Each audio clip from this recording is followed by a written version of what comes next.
It's the home inspection overview, unit 14252. We're gonna start inside and then we do the outside. I checked all the outlets with this probe here, hot, neutral, and ground. I also checked the GFCIs. The outlets worked out to be okay, no problem.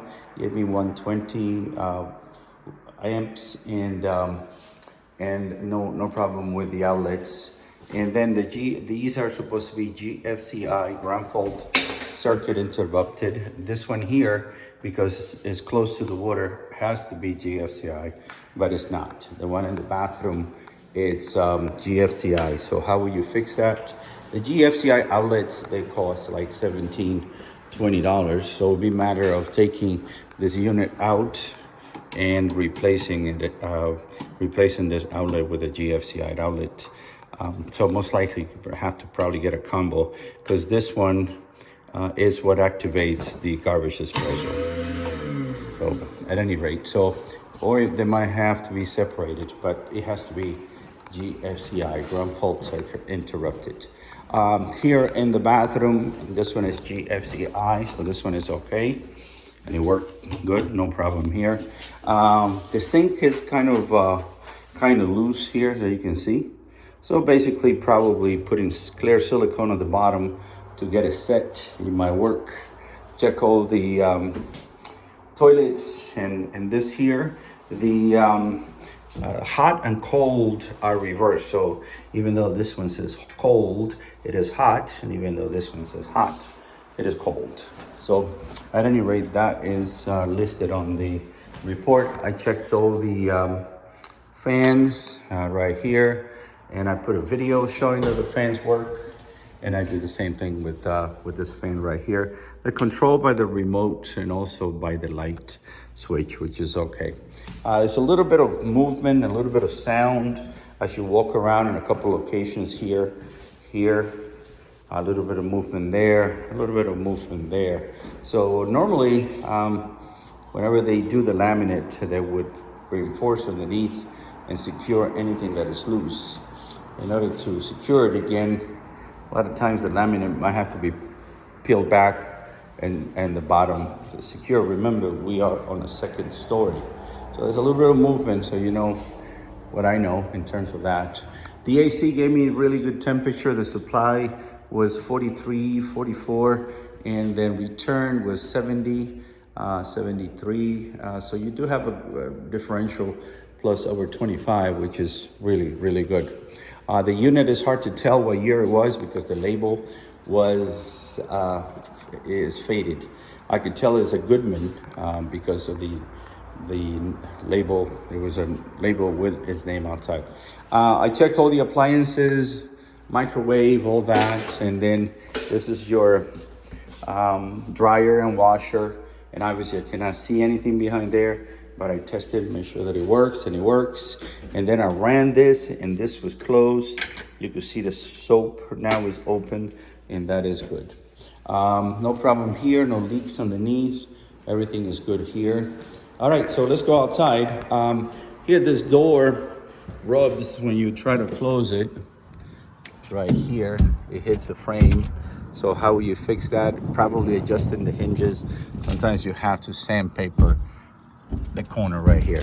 This light works, but it's loose, as you can see. Then on the stairs, the disclosure said that these were new tiles, but I guess they were new when they put them in, but not anymore. So a lot of them are cracked. There's one cracked here, another one here. There's another one cracked over here. And then there's another one cracked over here, as you can see. The rails is kind of loose, so it's loose right here, as you can see. So they probably have to tighten it back here. And then this header right here, this is loose also. So this is where they're holding the top of the stairs.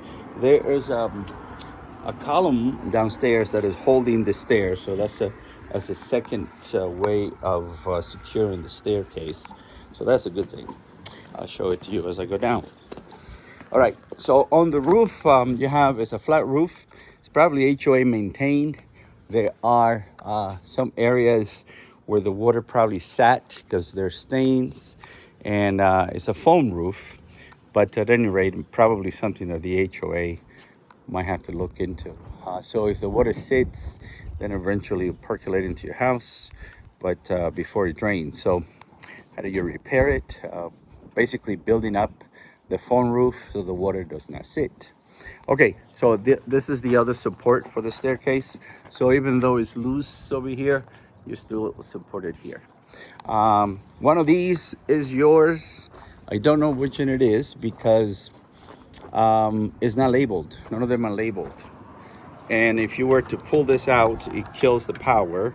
So I was trying to see what it, and then also you could see that right here that has screws, and then they have the tag from SRP. We're not allowed to remove any of this, and so I couldn't tell you what's your voltage because, or your amperage, because I cannot open any of those, and I don't know which one is yours. So you might have to check. I would assume that probably this one is yours, but I'm not 100%. There's no label whatsoever. All right, so here in the carport, this is where the hot water heater is, and check over here, and you probably need a light in here. Then here's the hot water heater, 40 gallons, and this is Bradford White. It's a good brand. It's a little bit of corrosion right here, so basically it'll be a matter of probably sanding and applying new Teflon tape. There's some termite treatment. There's some termite treatment drills right here. They drill the concrete and then they pour a poison on the perimeter, and that's how they take care of that. So at any rate, I will send you the report. There will be another one for the termites, and then if you have any questions, you give me a call, and I usually say the report will get to you within 24 hours, and it's usually 2 to 3 hours after I'm done. All right, you have a great day, and please feel free to call me if you have any questions. Bye-bye.